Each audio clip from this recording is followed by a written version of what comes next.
Cursed Hollow, ladies! United Kingdom against the Netherlands. Just before Brexit, the UK graces us with another quick appearance here in the tournament. And after they took down the Germans, they're now gonna try and take down the Tulips. Netherlands trying to fight through this one here. And as the windmills are still going on full force, we're having an attempt to take down the UK, who took #1 in the group.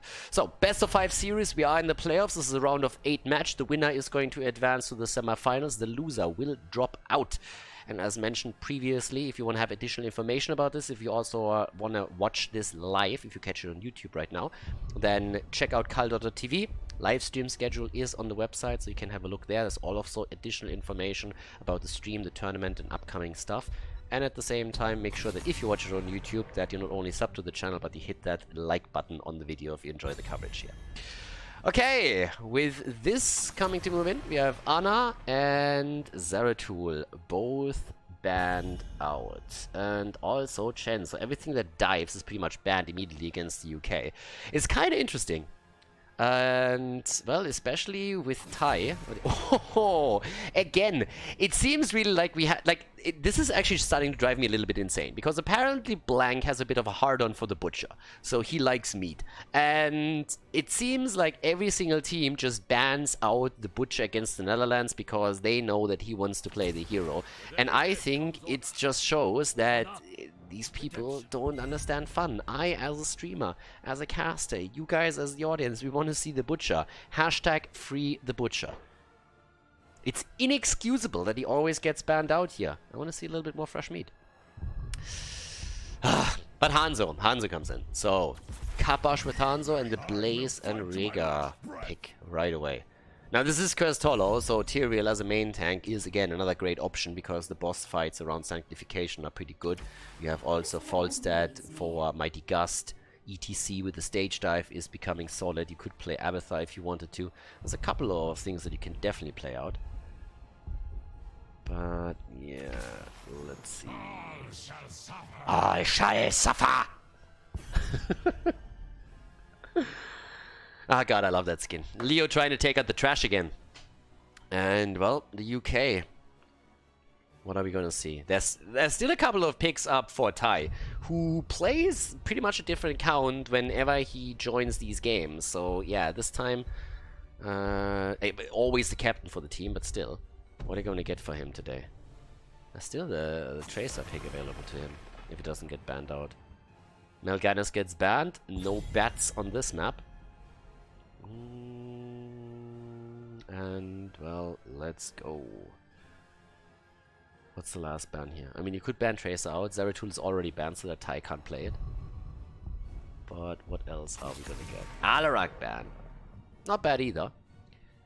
But I'm still a bit curious to see what we're gonna get on the damage numbers. Also, this is another map where you could, in theory, also play a little bit more of a...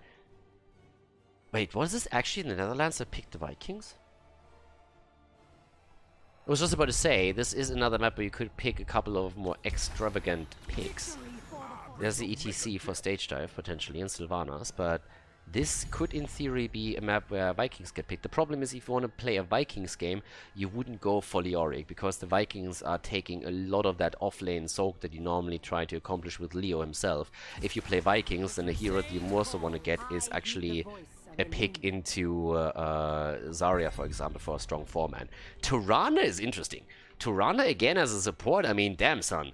She is great for those blow-up comps, but I'm not quite sure what they're going to try and do here. You have, of course, the Owl for the additional vision on the map, but Tyrande has been disappearing from the meta for a reason, so that pick is a little bit odd, considering that you could still have gone into Malfurion quite easily, and others as well, so I'm not quite sure if I'm on board with that pick. Greymane on the other side, and there's a lot of squishies actually for the Netherlands. So, yep, the UK with a pretty solid setup. Greymane also with the damage against not only the normal mercenaries that you get on the map, but also the boss now. Cursed Hollow, map #1, best of 5 series, single elimination, UK against the Netherlands. Let's jump straight into the first map of the series. Game on, ladies! The UK against the Netherlands. Khaldor is the first map, and on the left side, the United Kingdom with Semi on Greymane. We have Galaxy on Sylvanas, Billy on Rega, and Matt the Kid on ETC with Brad Bucket on Blaze.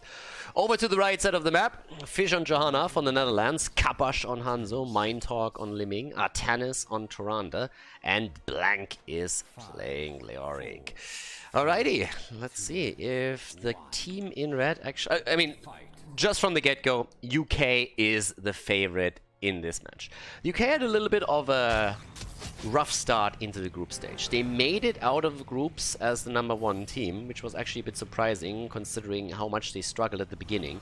But they were able to win the important matches, and especially the last one against Germany was a bit of a surprise that they were able to pull it off there. It was a bit of a close one too, with definitely a little bit of a meme impact, so we're not quite sure how serious to take that. But the UK started as the tournament continued in the group stage to make some really good adjustments and moves, and that helped them. And with that, they're also getting the first kill. Hanzo is taken down all the way at the top within seconds, so that's a great one for them.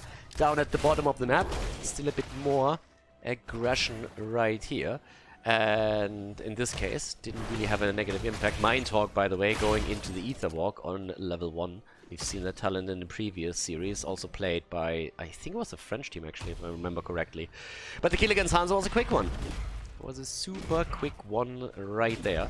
So all eyes on Greymane, good old Ty. Is going to try and play through. It's actually a little bit disappointing to see Billy on Rega instead of Malfurion. If he has made a name for himself at any point, then it was definitely because of his assassin plays as Malfurion. Bit of a meme setup, but if you watched the last Nations Cup at the beginning of this year, then you know exactly what I'm talking about. And again, it's old meta, but if you want to see some really fun series, then you should definitely jump back in the YouTube videos and look at the beginning of the year. I think it was actually around February when we had the last 2 matches played out there, and it was a lot of fun. That Nations Cup was absolutely phenomenal. So now with level 4 abilities already in, just look at that push. Perfect timing. The red team hasn't even taken their mercenary camp, so this is a big problem. A 5-man commitment in the middle of the map because they're realizing that with Sylvanas they can absolutely pressure this. And look at that value. They break through the entire wall, and for some reason Leo just sits there and thinks this is fine. And nobody is helping. If that fountain goes down, then they're losing lane sustain. Barely gets saved. Maybe not. The hero archer is able to take it. So yeah, you don't take your own camp and all of a sudden your opponent is going to take you down easy peasy. Okay, Brad Bucket and Ty are sitting bot side. Ty has more smurfs than I have underwear, seriously. And that is not a bad statement about my wardrobe and the underwear that I'm sporting. That's pretty much just to showcase how Ty is absolutely crushing the limit of the accounts that you can get on Blizzard's side. I mean, honestly, guys, I had a lot of life experience. I mean, I literally worked as a fireman, as a policeman, as a real estate agent, as a plumber, as an astronaut, and I got as a pizza delivery boy. I gotta admit that I had more jobs or less jobs than Ty has Smurf accounts, so it is pretty incredible. As the game gets actually paused for just a second, as apparently the UK team has to debate whether or not they want to fight over this. This is definitely a bit of a tactical pause that we're seeing from them here. Unless someone actually dropped, which I'm not quite sure happened. But just looking at the talents for just a moment, we have on level 4 again Triumvirate. So it's still more or less the norm to see dominance taken on level 4, but especially this adjustment into the... Well, not only the missile talent, but also the orb talent has now become a little bit more popular because Blizzard a few patches ago, actually it was a while ago already, started to nerf dominance a little bit. So as long as on level 7 you still go into Calamity, there's no real problem with that for sure. So Calamity obviously gives you way more damage output in these situations and more kill potential for resets that you can then use to control the fights a little bit more. But that adjustment alone isn't really a big problem. And you can also, of course, from the on this map, really poke against the opponent, trying to control an objective, go through a channel, and that's why that talent gets quite a bit of value here. The first tribute, ends up in the hands of the Netherlands. The UK has taken a lot of structures already. A lot of the walls have been crushed, and now there's even aggression in the middle, but they let this one slide, and they're going to play for later on in the game. But especially with Sylvanas, that could become a little bit dicey, because Sylvanas is a hero that lives off momentum. And they might just get that in this game. Galaxy topside has to actually retreat here. Level 7 talents are in. Atanis, keep in mind, has the interrupts also on his Tyrande. But as the game continues, the Tyrande value is going to be a bit reduced here, to say the least. On level 7, we at least get the moonlit arrows. But again, there's no Celestial Attunement anymore on level 7. That talent has been moved to level 16. Also, moving things, Mac the Kid moves his way out of the mid lane as that gets attacked. But the next tribute has just been announced, and that's exactly what we're going for right now. 1 kill against 0, so after the initial insta-kill against Hanzo, the game has slowed down a little bit. It's a good position down here, though. Top side, look at Sylvanas. Sylvanas at this point going for the solo kill and is gonna grab it. Yep, Sylvanas takes him down. Hanzo has died again, and Tai is going for Johanna. The Wolf goes for the kill. The shield is in, switching the target to focus on Tyrande instead. And in the meantime, as we're seeing this play out, we have also topside Sylvanas just taking the next kill right there. Li Ming down, Hanzo down. We have Tyrande down. 4 kills against 0, the tribute taken, and the top fort eliminated. Galaxy shitting all over that top lane. That was pretty nasty. Yeah, and well, Kabash is sitting there, is like, boys, I don't know what happened. I blinked once and all of a sudden I was dead and the fort was gone. The problem that they have is that this is not where the blue team is gonna stop. All of a sudden the boss at the bottom of the map is getting attacked too, and with level 7 or level 10 being this close, there's nothing really they can do about it. There is at least a counter move though. Oh yeah, we saw that. We saw that route. First rule in Heroes of the Storm, dodge the circles. Galaxy is saying hello, but I don't think they can rotate over quickly enough, so they might have to let this one slide.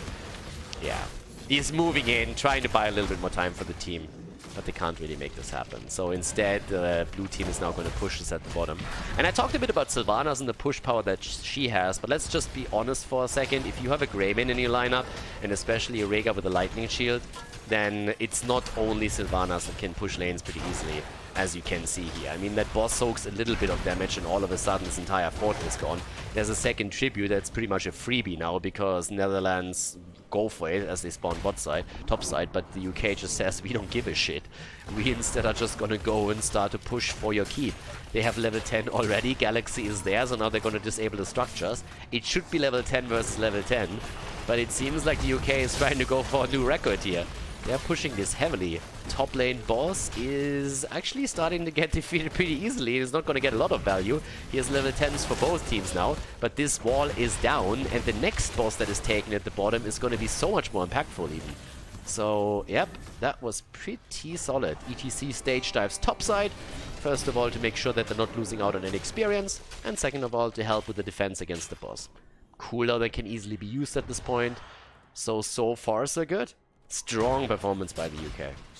Netherlands definitely playing a little bit of a catch-up game. And we also have March of the Black King. And oh, that's such a cringy talent. Not really one that I necessarily like to see here. And Tomb, especially after level 20, is just such an insane talent. Especially with the stuns that they have.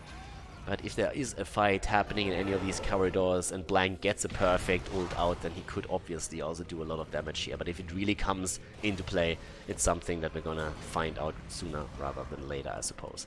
So at this point, ooh, Galaxy goes down. Yeah, that old feeder gets eliminated in the mid lane. Seems like this was pretty much a Li Ming solo kill.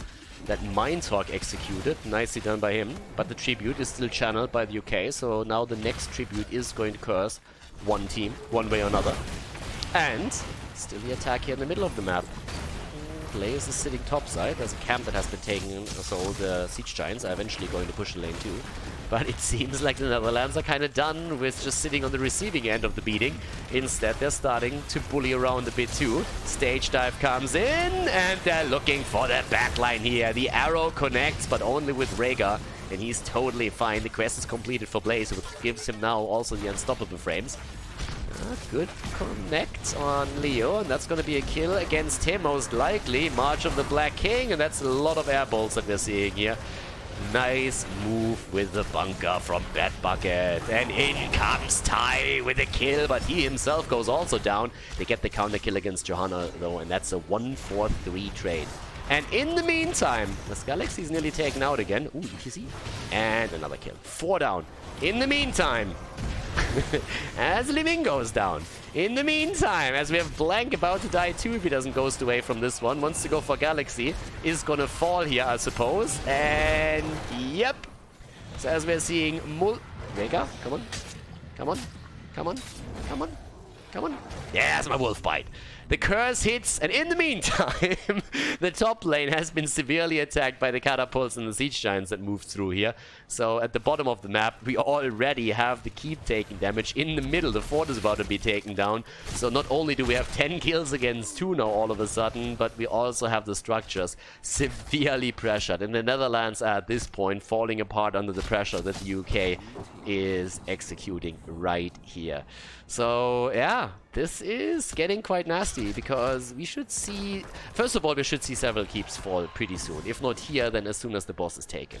Right now the 2 bosses aren't up, but the curse is still active for another 28 seconds. There's a lot that you can still do with that. There's a 2-level advantage already.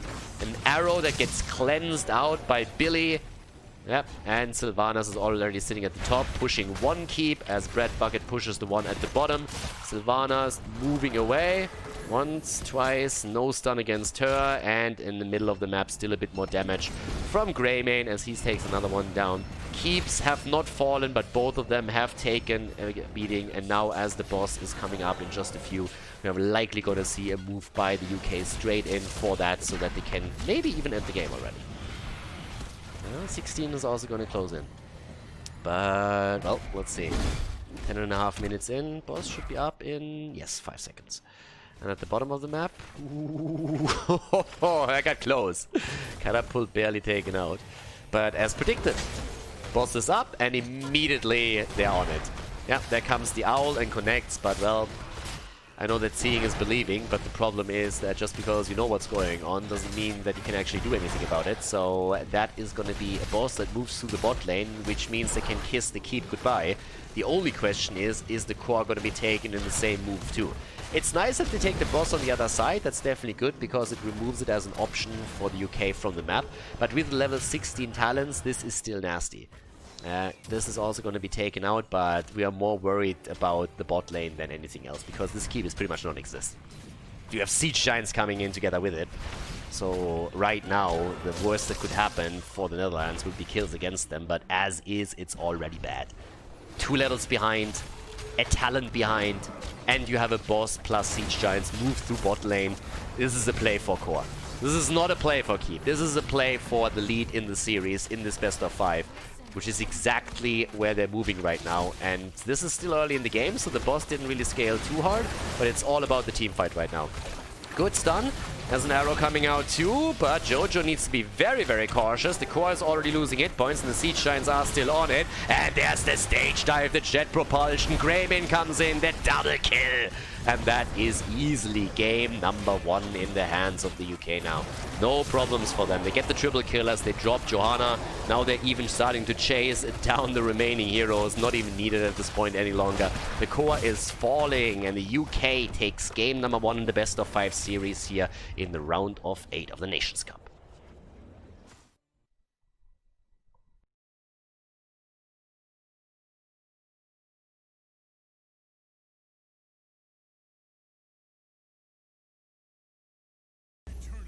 Second game, Battlefield of Eternity, UK in the lead against the Netherlands.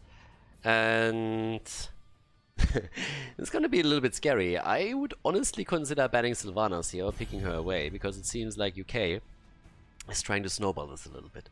And there is a chance that they're going to pick Sylvanas again on this map. There's a really good chance that happens. But of course, Greymane would be... Actually, now that I think about it, a very similar setup to what they had on the last map would obviously be great here. If you get Greymane again on the map and you have Sylvanas together with it, that's great pressure against the Immortal, that's good pressure against structures. So that would be great for them. Ana gets banned and so does Chen. Okay, no surprises there. And yeah, let's see. What else? It's the usual suspects on this map. I mean, as picks, you can still go... Come on! Why does the UK hate fun? Why do they hate fun? It's such a weird country. They have no real fashion style, they are no sense of fashion. They have fish and chips, that's it, and they don't have a sense of humor, apparently. Isn't it the Germans that are supposed to hate fun? Why are you trying to take this away from us? It's all we have. That and German punctuality plus precision. I don't know. This is disappointing. This is really disappointing. Alarak as a first pick on the other side, though, as Li Ming gets picked up now from the UK. But yeah, it's a little bit weird. Oh, and Vala. Okay, arrow build quite quickly. I'm still upset about that butcher. About that butcher ban. This is honestly a no-go. Map 3, if this is a 2-0 right now, I want to have the butcher. Release the butcher on map 3. Release the butcher. Melganis and Blaze. Good setup again. And, well, I still want to see if Galaxy goes for his Sylvanas again, because I really think they could play around that. Vala, of course, now also looking again for the damage against the Immortal. With Alarak, they can also likely go into a triple frontline again. As long as Artanis doesn't pick Artanis, they're good here. And, well, let's go. What do you even ban? I guess you could... Nah, you don't want to ban support because you're pretty much banning heroes against yourself then. So I guess main tank, side lane, could ban both. Is there any kind of like weirdo hero that could be played by the Netherlands to get a bit of an advantage here? I don't really think so. Okay, Garrosh. I suppose you could have in theory banned... Nah, Zarya together with Alarak would be a bit weird. You would have to move Alarak topside if you want to play that. Okay, let's go. What are we getting with this?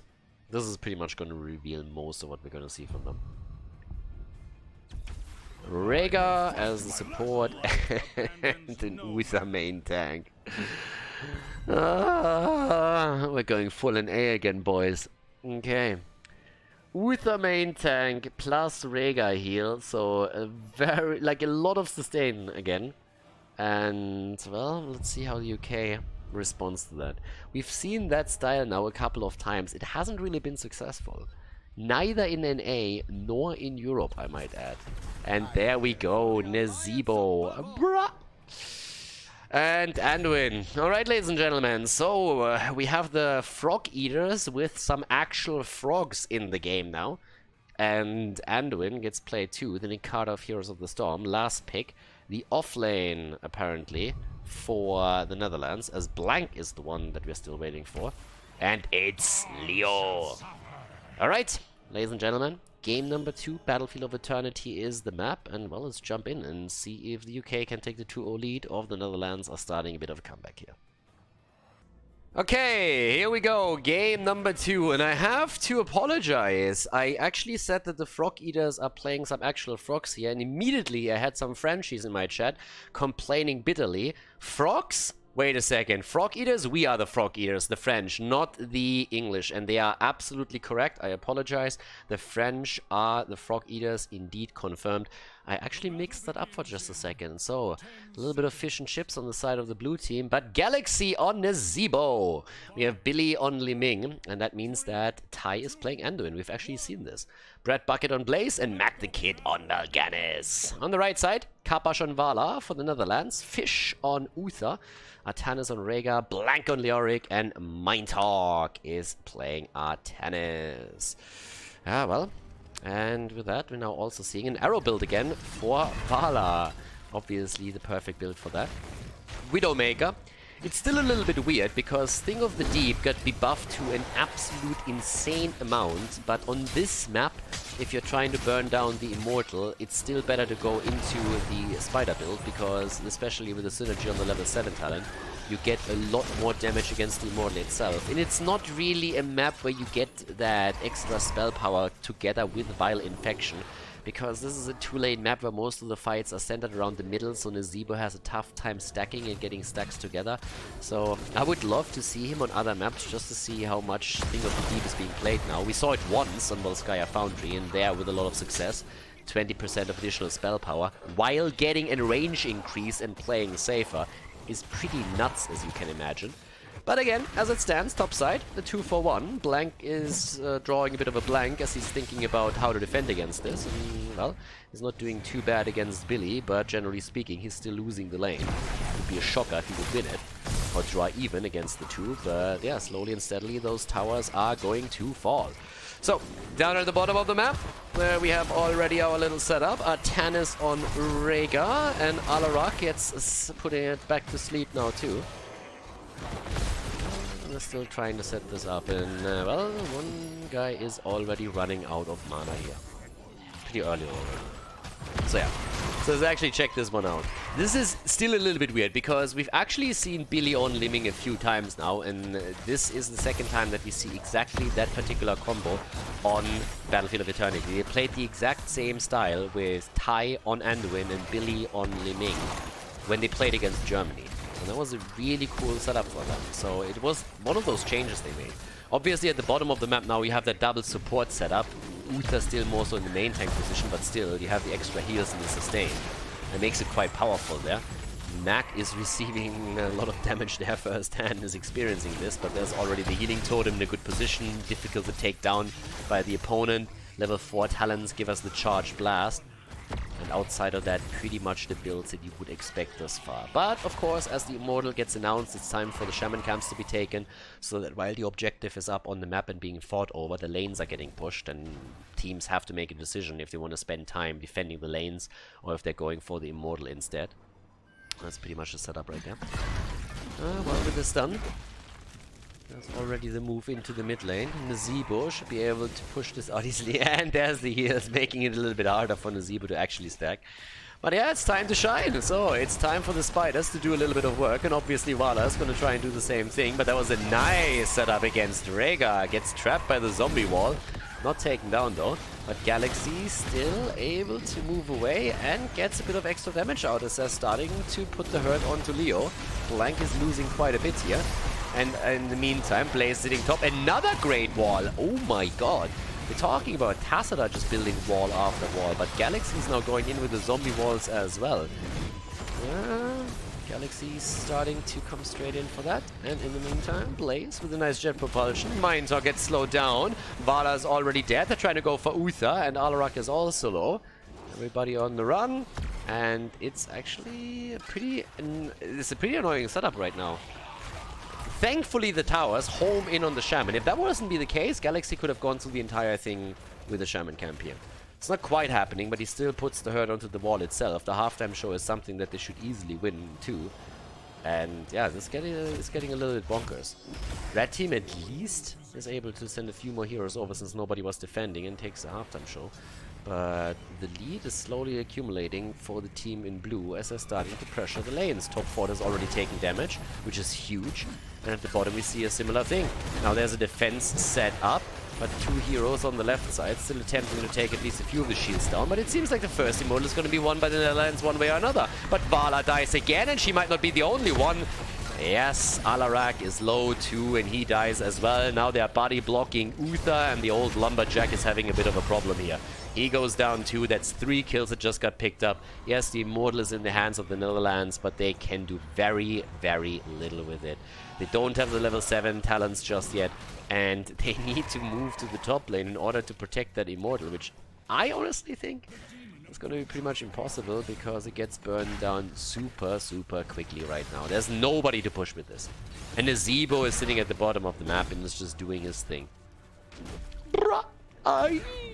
Spiders everywhere. Yeah. Spider quest is also completed. Level 7 talents. 4 kills against 0. And the Immortal is pretty much down.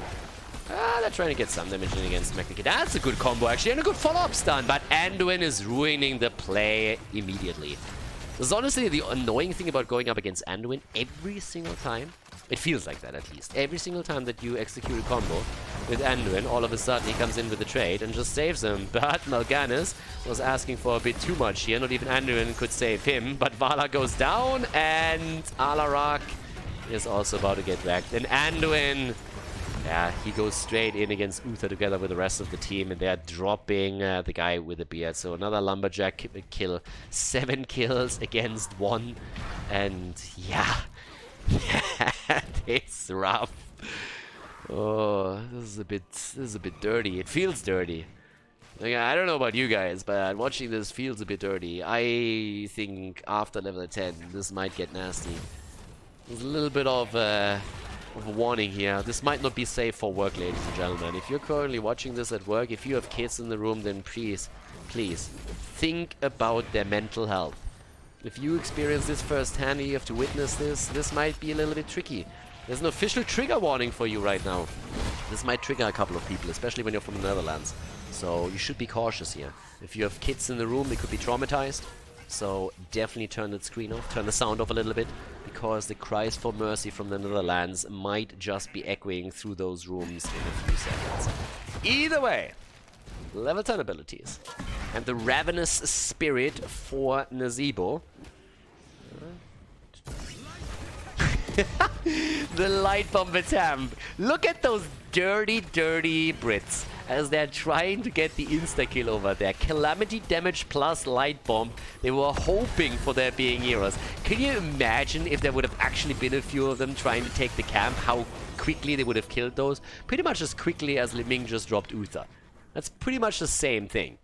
So, yep, that's problematic. It's a halftime show before level 10 is even there. It's 8 kills against 1. That's a 2-level lead on level 11. It's kind of crazy. And they will easily pick up the halftime show, and they should also get an even bigger lead before level 10 is ready for the red team. Leo is trying to get the experience at the bottom of the map, so that's going to work out. But everybody is already looking topside to see if they can trap them even. And yeah, they might be able to. Not quite. It was a good move actually from Khaldor. So Vala with a really nice stun, preventing the worst, I'd say. Oh, and it also seems like Blank has actually learned from Cursed Hollow. He went into Entomb this time. Yep, no March of the Black King in game number 2. Alright, zoning them out for now, but there comes that damage, and there's the Entomb, and that's why you pick Entomb, but they have still Blaze there. Was a good thought though, and they nearly got the kill. If there was an earlier follow-up with a stun, they could have gotten it. And they get it still against Mal'Ganis, so that's at least something. The rest of the team rushes away. But look at that, all of a sudden they're putting the pressure in. Ooh, talking pressure. Li Ming. That was a really nice combo that he executed there. So the apparent counter damage, but Nazeebo is also going to try to get closer to the Immortal now. Another wall of zombies as they're making their way towards the objective. And with good combos, they're trying to set this one up. This should be an Immortal in their hands. Blaze with another oil spill. AOC would be pretty mad if she watches this one. Greater too, by the way. So much oil. And there's another attempt with a Light Bomb to get a kill. This time the damage against Uther and against Blank on Leo. But Mac the Kid is starting to move in once again, and a kill against Uther. As a Bread Bucket is running a bit out of mana and has to move back to the Nexus there. Spilling oil all over the place. Yeah, all those years working for Exxon have definitely started to pay off. He knows how to pull that off. But for now, you actually have the keep about to be taken down. A Billy with the damage. Talking Billy damage. Where's he at? 31,000 against the 22 that we're seeing on the opponent's side. Alright. Blaze's top side. And they're even abandoning that Immortal. That feels a little bit heartless. 13 talents. Seems like they could have done a little bit more. But seems more like they're trying to get fort number 2. And with the zombie wall already soaking the shots for just a couple of seconds, they can escort the minion wave in for even more cover. And take them right there. Okay. There we have it. Bam! Fort is down. And they still have 9 kills against 2. Time to shag. Oh, combo potential. Look at Mind Talk. Mind Talk the entire time looking for the combos. And he actually already pulled some off and got the pressure in against Mal'Ganis earlier.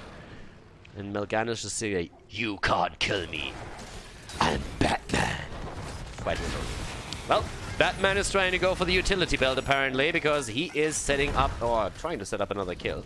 But everybody is already running away. No Joker on the opponent's side. With Junkrat, this would be so much easier for them. Could push him out of position a little bit and make the play there. Mindtalk realized that he can't kill heroes, so instead he starts to kill minions. That at least gives him a sense of accomplishment. And that's what it's all about. That's a happy life right there.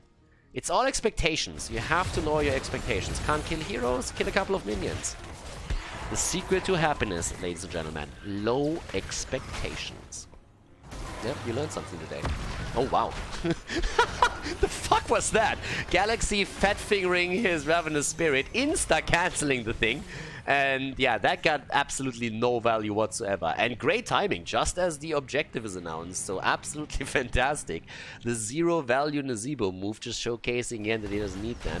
That's why you go for Gary. You go for Gary, you go for the Gargantuan, you have a little bit of a summoning, you can pretty much use him like a Tamagotchi. Yeah, if you water him a little bit, he might grow. So yeah, it's definitely a play there that you could go for. Anyways, here comes Billy again. The camp is taken on both sides, and they go again for the objective. Talons are even. 13 versus 13, and the move towards the middle again. More oil getting spilled right there. Blaze, a strong believer in... Ooh, the save against Blaze. Nice. Yeah. Blaze again, powered by fossil fuels with another stun against Uther, but Morganus is actually down. They killed Batman, they made it happen. The bunker is there. The problem is they're a little bit isolated at this point. Top Fort is already under pressure, and as they're looking for the kill against Billy, we still have Blaze on the run, and the bread bucket goes down. Alright, the time for fossil fuels is over. Let's get the renewable energy straight into the game. Solar Blaze, best Blaze. Top lane, the fort is, well, might actually be saved by Galaxy.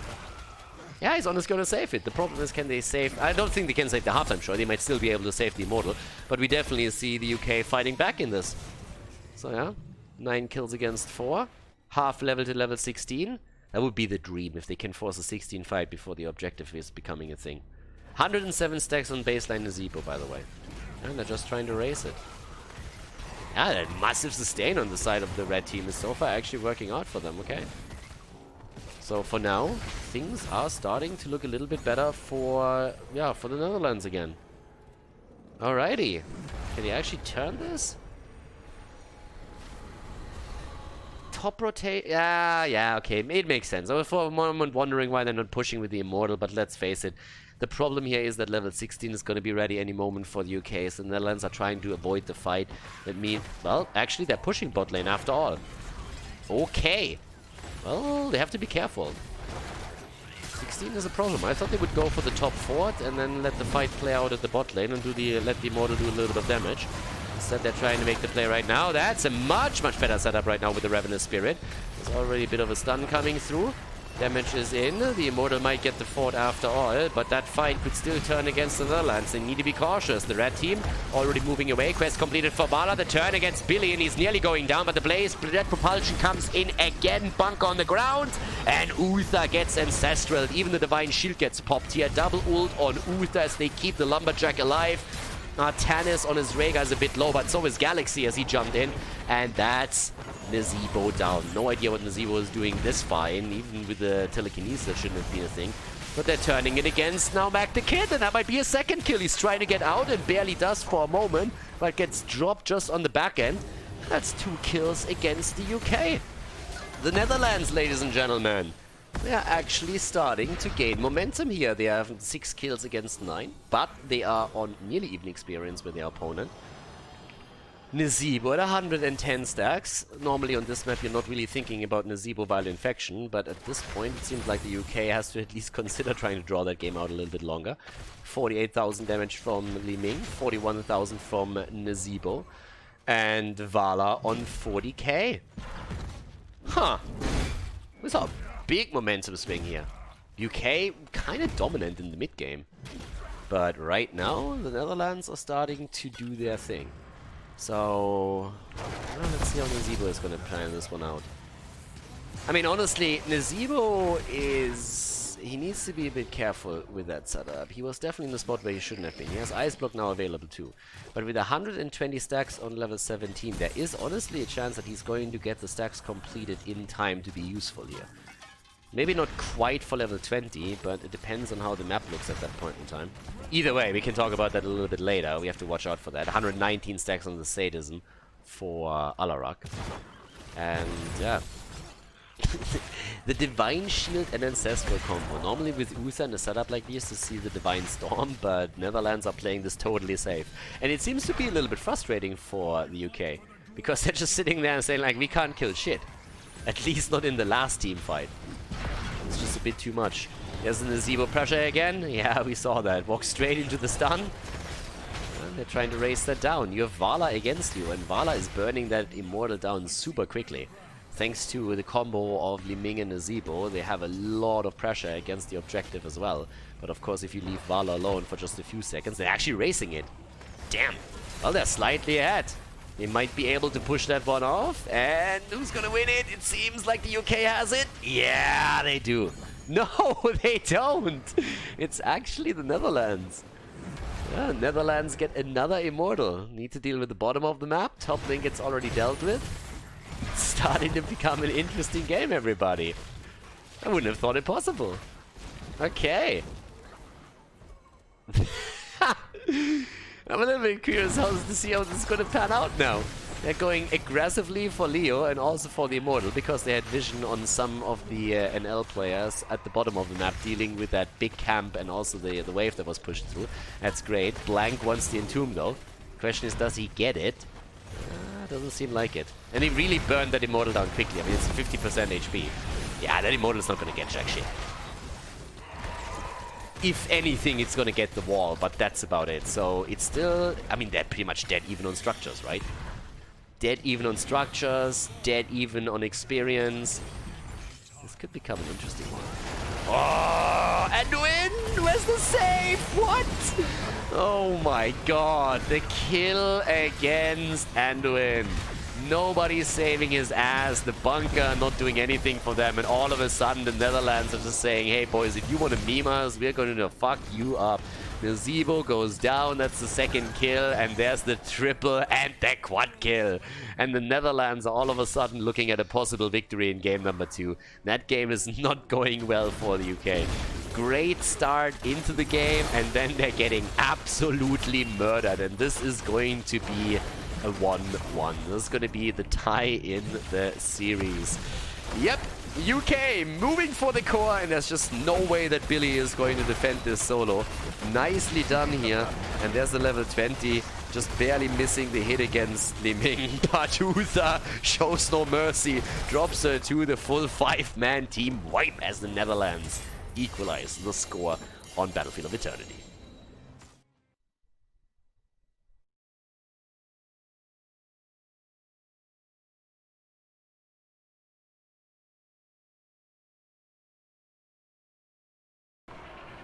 Game on. Game number 3, and believe it or not, but the UK actually said, well, we want to have first pick. And the immediate response of the Netherlands was, we want to have Brexit. And they get Brexit. Well, the UK apparently wants Brexit too, but now we're actually on Brexit holdout because, yeah, that thing just doesn't happen. Year after year after year, and we'll see what's going on now. So the UK against the Netherlands, and all of a sudden the series is tied, and it kind of felt like UK thought, okay, we kind of got this either way, but now we are looking at a completely different setup, and one of the heroes that I expect to be banned out by the Netherlands is, no, not that guy, Rexxar.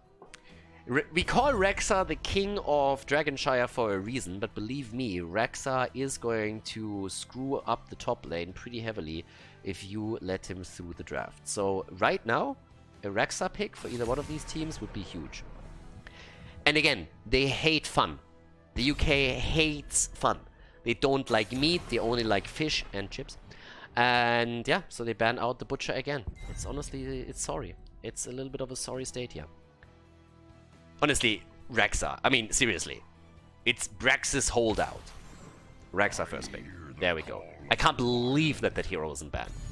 So, the Netherlands not banning the hero, huge mistake in my opinion. If you know that your opponent has a first pick and you play on Braxis, then yes, this is the best offlaner on this map by far. You have easy control of the objective, plus you can get the lane experience with the hero, or vice versa. So now whoever they pick up on the other side is going to have a tough time. Which means that the 4-man that they draft now has to win the bottom of the map, or they're going to lose the objective continuously in the early game. Unless they have someone that can easily rotate between lanes and put some pressure onto Rexa. Sometimes Genji was played in the past in that capacity.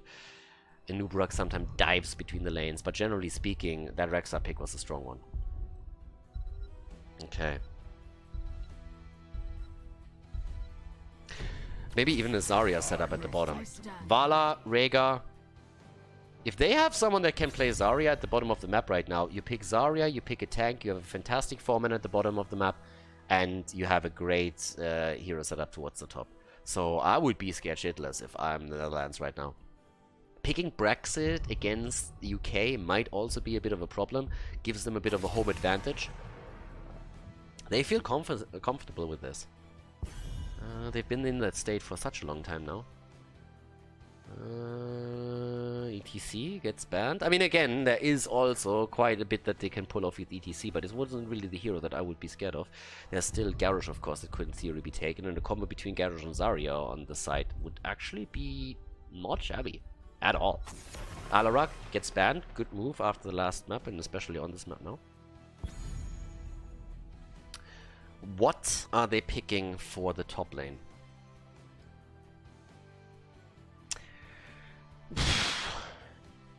It's a little bit nasty. But it was actually the Netherlands that picked the map, so they must have a game plan. Again, they let Rexa through. That in and of itself is a bit surprising. Okay. Hammer for the bot lane, and they got Kayn. Fair enough. It's hammer time. Yeah, I mean, it's not horrible, but still. Let's see what the UK pulls off here. But honestly, I kind of like the options that they have. As I said, I mean, I've been going over a few of those. So let's have a look. Maiev. Maiev, Blaze. Alright, different setup. Blaze main tank plus Maiev in that mix. So they can tether Hammer a lot and get the jet propulsion through here. Okay, different approach. Not one that I expected, but fair enough. That isn't horrible. That's actually a pretty interesting one. And yeah, still a triple melee setup, including Misha. Last pick on blank, so Rexa against 2. Who is he gonna play? Ooh, Li Ming. Okay! Junkrat top lane, I suppose? Alright, ladies and gentlemen, let's head straight in. Check this out. Game number 3 in the best of 5 series. We have the UK going up against the Netherlands again on Brexit holdout. So let's see who takes the victory here in the third game of the best of 5. Game number 3. The best of 5 series continues with Brexit holdout. Galaxy playing Maiev, Billy on Rhaegar, Sammy aka Ty on Vala, Mac the Kid on Blaze, and Brad Bucket on Rexa. On the right side of the map, Fish on Johanna, we have Blank on Sergeant Hammer, Artanis on Deckard Kane, Mind Talk on Li Ming, and Kabash is playing Junkrat. And it seems like the blue team is actually turning the bot lane into a solo lane here. And Hammer is soloing the top side. Yep, Blank on the solo lane. And I honestly don't really know what to make out of this setup. There is a rule that has been pretty much true for a long time in Heroes of the Storm. And that rule, it's a rule by the way, that especially the Hero League players took about 2 years, 3 years to learn. That rule is triple backline is hot garbage. So in this case we actually have it. I mean, the lane setup is a little bit different on this map, but this is kind of the standard rule in Heroes of the Storm. And outside of Hero League, now Storm League, nobody really thinks like, oh my god, we don't have enough damage! Everyone that has a brain cell has already heard that in his Hero League match at some point, when they picked the second frontliner and didn't go for the triple backline, so really took the the casual plebs years to actually learn that, while the competitive scene in HGC and anywhere else has played this over and over again. But there's a reason for it. So now we have a triple backline from the Netherlands, and I honestly just want to see if that's going to work out. Fish also has to be a bit careful there too.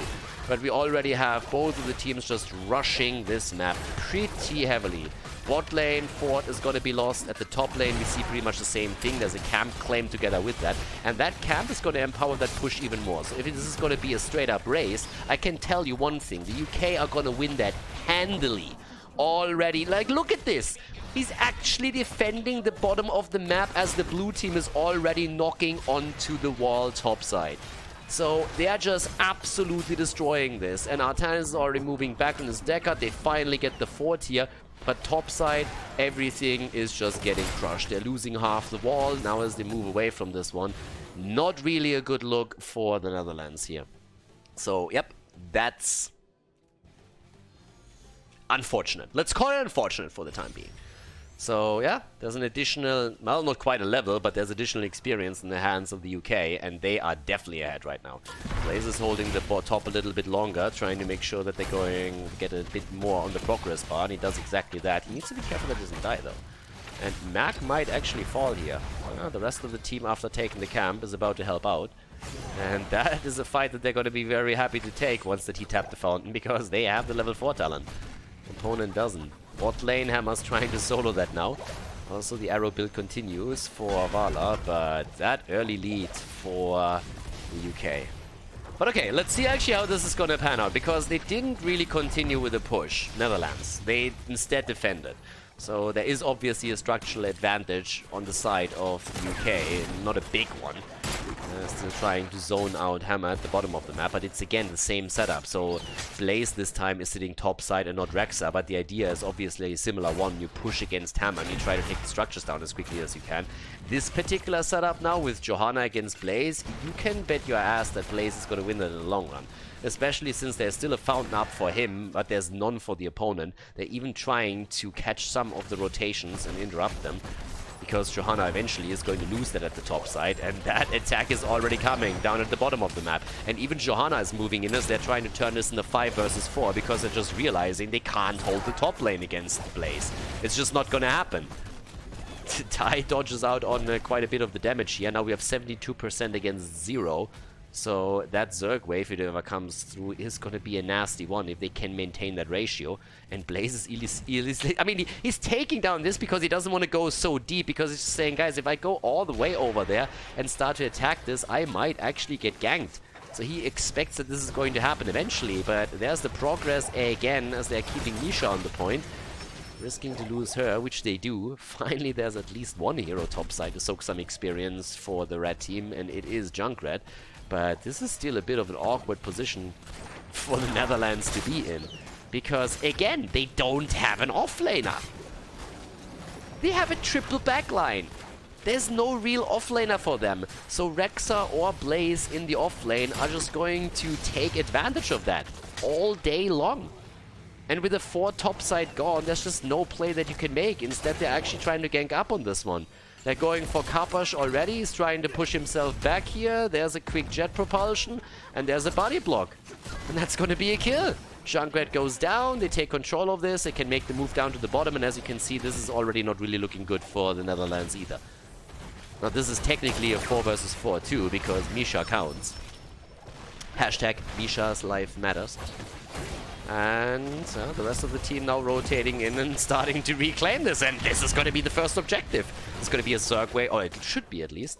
Should be a Zerg wave through the bottom of the map. Actually, they give that up for now. Maiev is moving topside again for the additional experience, but this is rough. In late game fights, I don't know what they want to do with the triple backline. It's a big problem. Yes, you have a damage output, but if your heroes are on the run the entire time because they're getting chased, you're not going to do any damage there at all. So now we have a 2-hero setup topside again. They can even go for the camps if they want. And the Netherlands are not going anywhere. Like, where are they supposed to go? They have trouble enough as is to hold on to that particular healing beacon. So there's always the attempt to go for a camp up here. There's a double hero setup that they can use whenever someone else is rotating in. We see exactly this move. Rexa on this map is getting first banned usually for a reason. Now the fight is already starting over this camp, and yes, Johanna, either you go or you... Well, actually the rest of the team moves in, so they have to give it up. Good move. Good on them. But the objective is now taken. 100% against 18. That's a big wave. That's a big wave topside. That one is doing a lot of damage. And might end up with the keep going down. Because again, this wall is nearly taken apart already. And Rexa is just easily taking this one down at the bottom of the map. That's not even an issue. So now we have the wave pushing in. That's a big one, as we already said. Obviously, it's still early in the game, so likely that they're not going to take too much damage. Unless there's a hero kill. But Blank is still fine. A little bit of damage done. It's not enough, but of course they have to move away from this. Lose the wall. Take a little bit of damage on the keep. As it's still early on in the game, it's not the end of the game yet, but if that happens again in the late game, then you know they're in trouble. And instead, there's a bit of additional experience at the bottom of the map that should soon lead to a level 10 advantage for them. There's obviously also the boss in the middle that has to be a concern. And with level 10 dropping into their hands quite a bit earlier than their opponent, this might actually be a play that they're going to make. He's a bit too late. And again, once level 10 is there, they could make a play for the boss. This is tricky. I mean, it seriously is. Camps are not being taken from the UK. And once they have level 10, you can see the pings happening already. They're just saying, guys, let's go. Let's go. Let's use the 10 and take this. There's nothing they can do about it. And they honestly can't. What are you going to do? Fight into this? Against Strafe Bunker? Are they really going to risk that? If they lose that fight, they're going to get absolutely murdered. This is a huge risk. If you don't win that fight, you're fucked. And, well, they might get the kill against Galaxy, and they don't. The Ancestral is in, and they're getting absolutely screwed. 3 heroes down, and the boss lost. This is a disaster. Another camp taken away. There's already 1 camp at the bottom of the map. Now the boss is moving in. This is an absolutely unmitigated disaster for the Netherlands now. This is not going well. Camp at the top side, camps at the bot side. Finally level 10. But there's a level advantage, and this is just rough. Now the Riptire on Junkrat has at least a wave clear. If they are ever pressured through a Zerg wave, they can use the Riptire to burn it down quickly. But this hurts. This hurts a lot. They lost now both of the forts already, therefore also the fountains, so they're on no lane do they have an advantage to that anymore. Maiev is even sitting topside, trying to escort another wave through onto the keep itself, and nobody's defending against it. Everybody is trying to deal with the boss. Finally, Junkrat is moving towards the top, but Maiev is already on it. And there's catapults together with that too. Maev's not the only one, so they're pressuring 2 lanes. Maev gets 50% onto that keep, and that is quite a bit. And they're still pressuring through the bottom of the map. They don't have to take the keeps down. Just opening the walls for a second approach later on with the next Zerg wave is already enough, and the healing beacon is activating just as we speak. And Maiev is immediately on it. Grabbing the first one, there's the one at the bottom, and they are, well, they don't have a level 13 advantage yet, but they can take a small advantage at this point. Fight for the bot lane, hold it for as long as possible, and then make the play for it later. Bunker? Ooh! Oh my god, dude! Where's the Ancestral when you need it? That was way too late. That was a bit of a mess up there. Blaze shouldn't have fallen, honestly. I don't really know if Billy wasn't in range, if he was stunned out or what happened there, but he should have dropped that Ancestral. And with Blaze jumping into the bunker, that should have saved him. But for some reason, that play didn't come through. So now Blaze is dead, and that gives the Netherlands some unnecessary momentum in that situation. Yeah, they get the beacons for just a second, but not for really a long time. They go up to 16% against 64, but Blaze is back to business now. Okay, 16 stacks. Blaze, by the way, doesn't have the new habits completed yet. 17,000 damage on Vala, 23,000 for Hammer. That's Hammer time again. And here we go, level 13 talent. Now this is the time when you don't want to fight when you're in the Netherlands. But can they really rotate around that? Kind of doubt it a little bit. Also with Vala and Monster Hunter, once it's completed, they can take those camps even quicker than they already do. Push at the bot lane. But they can make that rotation towards the top. There's not really a whole lot more camps to be taken. There's another 30 seconds until the one on the top left is ready. This is a very rotational map. I mean, again, you have to rotate around just all day long. Vision is also everything here, if you know where your opponent is situated. And especially Hammer at the bottom of the map needs to be super careful. That's what the mines are for right here. So yeah, Galaxy is already moving away. The rest of the team is moving in, though, from the Netherlands. Blaze is still sitting at the top, so they're gonna get the objective control again any moment. Question is just for how long. Cage is already in. And this one didn't hit anything. Stay a while and I'm a bit too late. Yeah, Deckard Kane, that old geezer, doesn't do anything in this case. And that's the quest completed for Vala, just as we're seeing the kill against Junkrat. And boy, are they in trouble. No level 13, behind in levels. Vala going for the damage against Blank, but not getting the kill. The old man gets bullied and dropped, though. And there's another big wave pushing top lane with the catapult. This is likely going to be the end of the keep topside. And not only that, Liming goes down. They get another Zerg wave, this time at the bottom of the map. If nobody starts defending this quickly, then this keep is down. And Junkrat and Hammer are both moving in, and they really need to. But honestly, this keep is gone, and that means that the game is likely going to be over now too. Again, triple backline is garbage, ladies and gentlemen. If you don't get a massive lead early on and you can run the momentum out, then you are just screwed in the late game fights. And you could see that exactly there. The sustain is just too much, and the stuns that come with melee heroes oftentimes is just going to destroy you, as we see right here. So they go straight in. Galaxy with a tether. He might actually die, but they get the kill against Junkrat, so it's a 1-for-1 trade, and the Ultralists are already annihilating everything here. Yeah, another sleep attempt by Deckard Kane, but the old man doesn't have any impact here. So that's that. The UK with a 2-1 lead against the Netherlands in this best-of-5 series. GG, well played.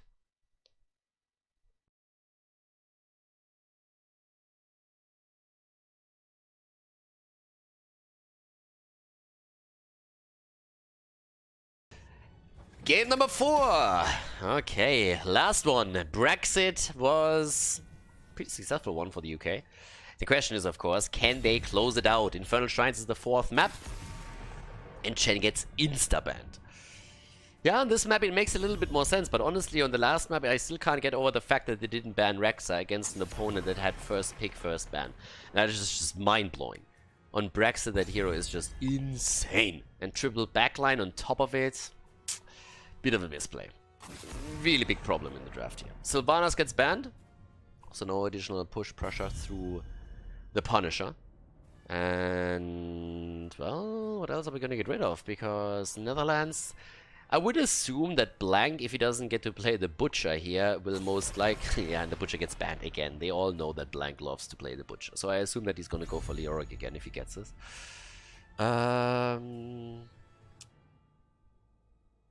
Not as a first pick, by the way, but yeah, so Hanzo would be a possible first pick. I mean, there's a ton that they could go for. But either way, we've seen Rhaegar as a first pick, Hanzo as a first pick, there's Hanzo taken down. I still think Blank has a good chance of playing Leo again, great hero on the map. Blaze wouldn't surprise me if we see the hero. I mean, Lauba even plays him as a main tank on this map for the wave clear and the jet propulsion engage. But even as a side laner, he's of course still fantastic. So both of them have what you want on the objective itself. Johanna, another strong candidate for a front line for exactly that reason. There's Blaze, there's Malfurion. Bread bucket on Blaze. So still a chance if they want to switch it around a little bit to see Johanna pick. But I would think that the Netherlands are going to pick her up before she can be taken by the UK. But the early Blaze still works for them. So, ooh, Alexstrasza. Okay, Dragon Queen play. So we're gonna see them with the attempt to go for the objective real quickly here. Dragon Queen can be super powerful if you already have roughly 20 stacks. Oh, and Tyrael. Maybe a Grey Mane together with it? Yeah, if you go for the Sanctification play, then you can definitely play around that. It is worrying me a little bit though, because that usually needs a little bit more on the mechanical side than the team synergy to pull that off properly. But we'll see. Oftentimes in the past you had the Tyrael together with Blaze so that you have Bunker plus Sanctification, so double layered defense. Yeah, the Leo ban, and right away. Pretty much just saying, okay, you played Leo every time you got access to the hero, let's make sure that this time you have to deviate away from it a little bit or show us something else, especially since this is a wave clear focused map. So yeah, no Leo for Blank. So yeah, he has to play around something else now. And, well, What are they banning out now? It's pretty much damage that you want to get rid of, right? Ooh, Garrosh. Okay, a little bit worried about Garrosh at the front line. This is the annoying thing if you have someone picking Blaze this early, because now that Blaze has been changed from the Jet Propulsion engage, you can actually play him, especially on Infernal Shrines, in the main tank role. So you don't really know, do they want to play a main tank, do they play an off lane, do they add another tank? So they're better safe than sorry ban from the Netherlands. And, well, you can still pick Vala at this point. Jaina is up and ready for the grab, so there is a lot. There's a Johanna pick, and Vala. God, that wave clear on that end already. Damn. Yeah, that is nasty. That is some nasty wave clear and zone control that they have. Blaze and Johanna is such a great setup. Has been played over and over again by Washed Up in the past. Even in a first, like in a 1-2 rotation. Super early picks for them for a reason. Okay, we're going in. Guys, we are going deep in this one. Now, I'm not 100% certain why you would actually pick D.Va with this, because that seems like a bit of asymmetry that we have right now. I am just waiting for the moment when Carrigan tries to pick the combo off and D.Va just pushes everybody out of it. But that setup, Diablo, Tyrael with Carrigan, that's going to be a bit nasty. It is kind of fancy, but I still have to say, what we're seeing from the UK right now is a bit nuts. And Falstad comes in because they're just saying, alright, we're just going to gust them away. We're just going to gust them out of here. Whenever there is an engagement where we're not quite sure what's going on, we're just going to gust them. And, well, let's see how that's going to work out. Guys, this is nasty. Let's see if the Netherlands can really pull this one off. It's going to be tough. But, well, if they can't accomplish that, then the UK would win the best of 5. So let's jump straight in. Infernal Shrines, map number 4. Game on! Game number 4. We have Galaxy on Falstad, ladies and gentlemen. Brad Bucket on Blaze. Semi on Vala. Matt the Kid on Johanna. And Billy on Malfurion. On the right side of the map, the Netherlands with Fish on Tyrael, Kabosh on Hanzo, Atanis on Alexstrasza, Blank on D.Va, interestingly enough, and, as it stands, Mind Talk on Carrigan. Yeah, there is I mean, the D.Va pick towards the end is honestly a little bit odd. If you want to go into a Tyrael and Carrigan composition, that doesn't really... That's not too crazy, but I would have expected an additional stun to come out here if they want to really go for another frontliner. And this is not the setup that I expected at all. Auto attack build actually for Falstad, okay. So, no wingman lightning rod build, instead just full-on auto attacks against the front line here with the season marksman on level 1. It's been a hot minute since I've actually seen this. But, let's see. Right now, the setup right there against Mac the Kid, and Johanna's already on the run. Iron Skin starts to move in, needs to wait for the Carrigan combo, and is trying to dodge something that just isn't coming. There it is, and it connects, and it's a kill. Kudos to Mind Talk.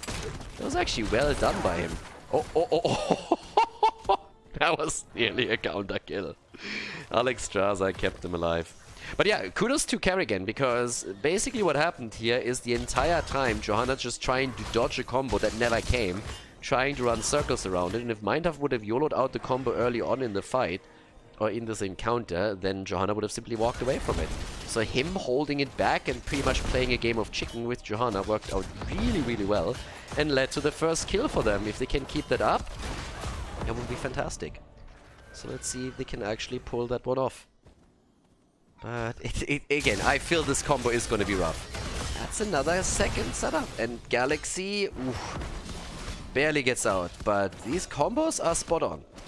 Mind Talk is definitely pulling that through, but the question is really, can you pull that off in the big team fights on the objective, and can you really just continue to do that throughout the game? So it will be a little bit trickier as the game continues, but at least in the early game, that Carrigan pressure is something that is really tricky.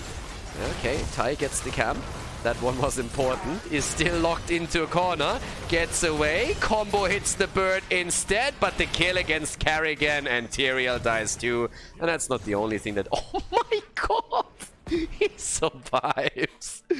Billy survives, and they get 3 kills plus the camp. Yep. It was a nice start into the game for the Netherlands, but this one turned quickly against them. Multi-shot build for Vala.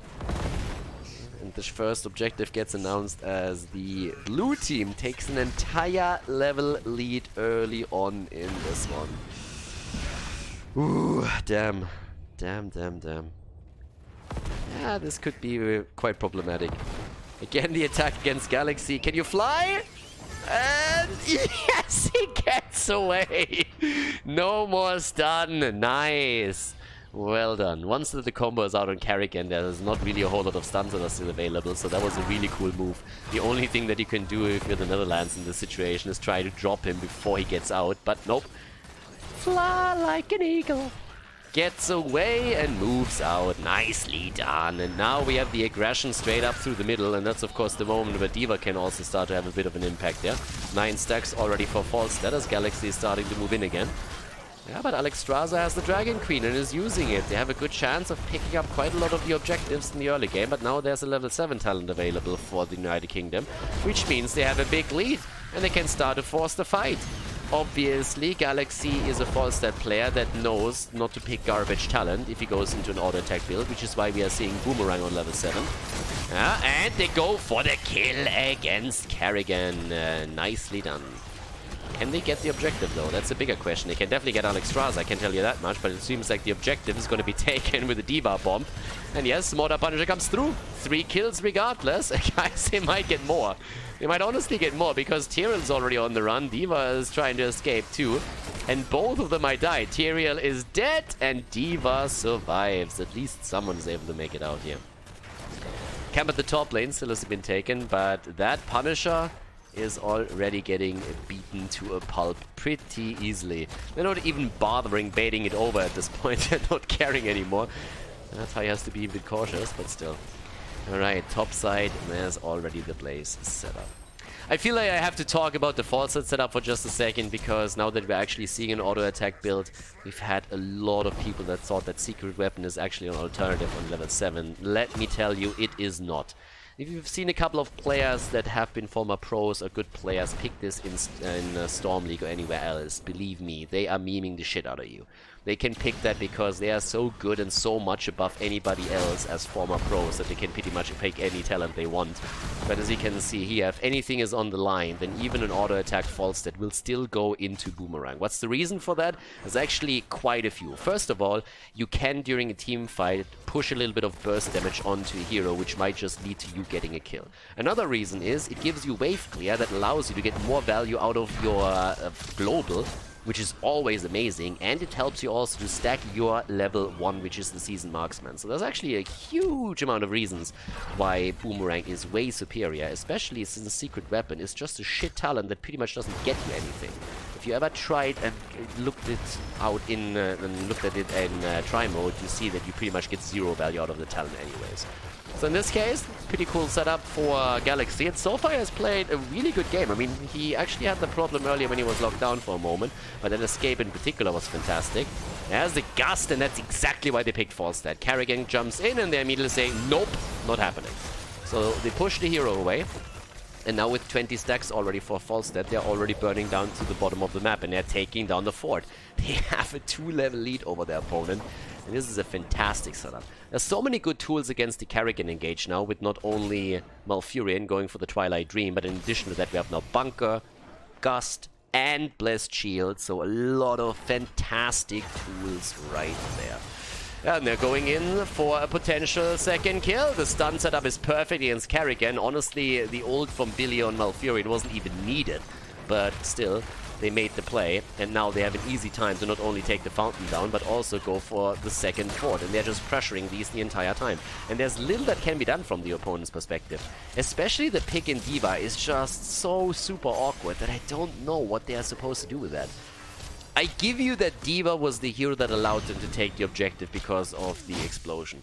But generally speaking, there is a lot of asymmetry actually that comes through D.Va, and I would have expected Blank to go for a hero that at least supplies them with a stun or a bit more sustainability at their front. And none of that is happening here. So this is a bit of a weird setup. If you're trying to play D.Va, then normally... I mean, D.Va with Leo, for example, if you're trying to get an Entomb and maybe an Explosion might make a little bit more sense. and even that is questionable. But right now, I just don't see them doing anything with this. They can zone on the objective, and together with Alexstrasza, they have a good chance of winning those Punishers then. That doesn't help you, though, if you're getting completely murdered in every single team fight. And 8 kills against 1 are telling you all that you need to know here. Now they're going even for Hanzo, and can he get another hit in? No. So at least Hanzo gets away. But just look at what happens. Pretty much the blue team just says, well, you want to have the objective that desperately? You do realize it's only the second Punisher, right? So we don't give a shit. We take your fort in the middle, then we move bot lane, start attacking your keep, while you are trying to get an objective that at best will give you a fort at the top. So even if that objective takes the fort down, the trade is a bad one. I mean, they're literally burning the bot lane down now. They're not going to get the key, but they're going to get a bit of damage on it. And that is way more than the Netherlands are going to get with the top side. In addition to them obviously prepping the bot lane even further. So right now at the top, as you can see, that Punisher is not really going to do anything. And this entire process is going to continue. And they're actually fighting over the bot lane right now. With Giant Killer being in there. Alright, Fish is coming in. There's only Carrigan against Blaze at the top. Explosion attempt. Ooh, there's the Gust, and Bala is totally fine. Yep, gets healed as Alexstrasza. Oh, good dodge. Nice dodge. That was actually well done. And now it's a triple kill. Bada bing, bada boom.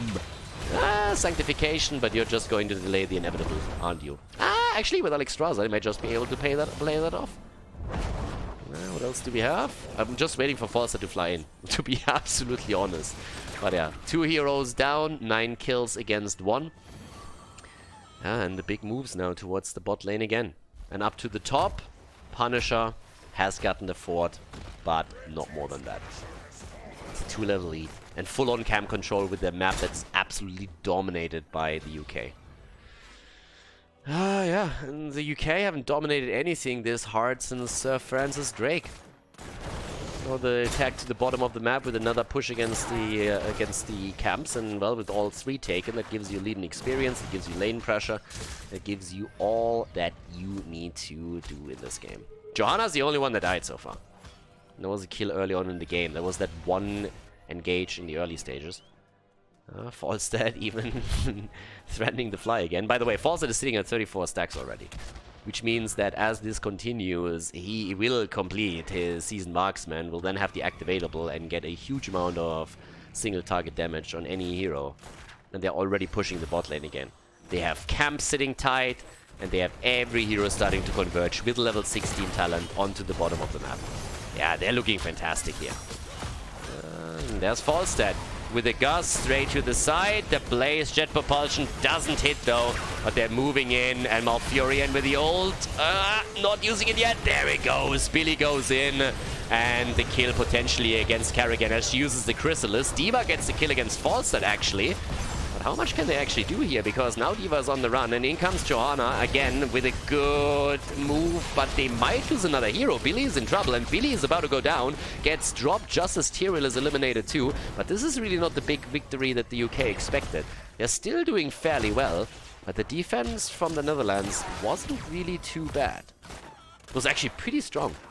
If you consider the circumstances here, that was a huge deal. Killing 2 heroes and Carrigan moving in and just absolutely dropping the damage there. That was fantastic. That was way better than I expected them to do in this fight, especially since they went up against an opponent with a talent advantage. So yeah, kudos to the Netherlands. That was a nice one. Frost Shot now on level 16. Top of that, the Crippling Hammer for a couple of additional slows. So a lot of slows now between the 2 heroes. 37 stacks still for Falstad. And that fight didn't really turn out the way that they wanted, but they still have a lot of pressure at the bottom of the map. But if the Netherlands can coordinate a few more fights like this one, maybe on even talents, then they still have a chance to make it back into this game. I mean, obviously they need to win this map if they don't want to drop out of the tournament. This is still a single elimination tournament here. And now Bread Bucket towards the top. They're starting to go for the Shrine this time, and without level 16 talents for the opponent, there is an option for them to take it. Galaxy is currently hiding. Kappas is going to sniff that out, I would assume. No? Ooh, they want to fight. They want the fight around 16, and they're starting to get it. Falls dead.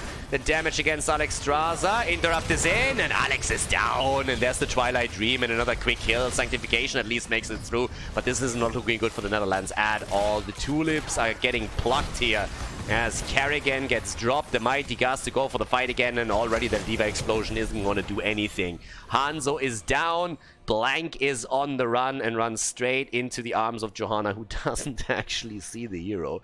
They're deciding to go down to the bottom of the map to drop the keep, and this should be an easy one for them. And they're trying to go for the core apparently with this. Nobody is staying at the objective, which should have been the move if they planned on going for it. But with another 3 seconds on Express, I don't know they can go for the core. I think they should have definitely left someone on the objective and on the shrine. I mean, it would have given them a bit of a lead. There was no real chance of anything happening there. And Falstad is already starting to move straight into the mid lane. He probably rotates topside to take this one down quickly, easy peasy, to put a bit of pressure onto the opponent's fort while the rest of the team focuses onto the Punisher itself. It's a 5 versus 5 again though. 5 versus 5 right here. And with level 16 talents, we have also now the Draconic Discipline. Heroic abilities are coming back up. Top lane gets pushed. Bad Bucket has the bunker still. Could use it, but goes for the new habits first to dodge out on the combo. And they're turning it again. There's the Blessed Shield set up and another kill against Alex Straza. Nothing happening here. Again, the big damager strafe comes through and they're going for the Tyrael kill. Falls that falls though, but so does Tyrael. And now they're going to get the follow-up kill against Carrigan. So another 3-for-1 trade, and they again don't even go for the objective. Instead, they're thinking about where to go next. Are they going for the core? A bit of a debate apparently. And they're making their play. Alright. Damage output, just to give you a bit of an idea, 50,000 from Bala. Going for Diva here, who's trying to buy them a little bit more time. Blank needs to be careful with this. And camp in the middle. And they're dropping the core slowly but steadily. With Tyrael and Carrigan still missing, they should have the damage output here. Also, Gust and Bunker are both still available, so they definitely can create the space if they really need to. And there's the level 20 talents even in their hands. Falstad has 47 stacks now. This is it, ladies and gentlemen. The UK advances to the semi-finals, taking down the Netherlands in the round of 8 and dropping them here with the last mapping Infernal Shrines. GG. Hey guys, thanks for watching today's video, and I hope that you enjoyed the match and the commentary. The remaining time of the video has been added to protect against spoilers caused by the length of the video itself. But please keep in mind, though, that this does not only mean more work for me, but also has a negative impact on the popularity of the videos and the channel because of YouTube's algorithms. It would be greatly appreciated if you'd consider supporting the channel and help me to continue the daily esports coverage by clicking the join button below the video or supporting me through the Patreon page linked in the video description. Thanks a lot for the support and see you guys next time.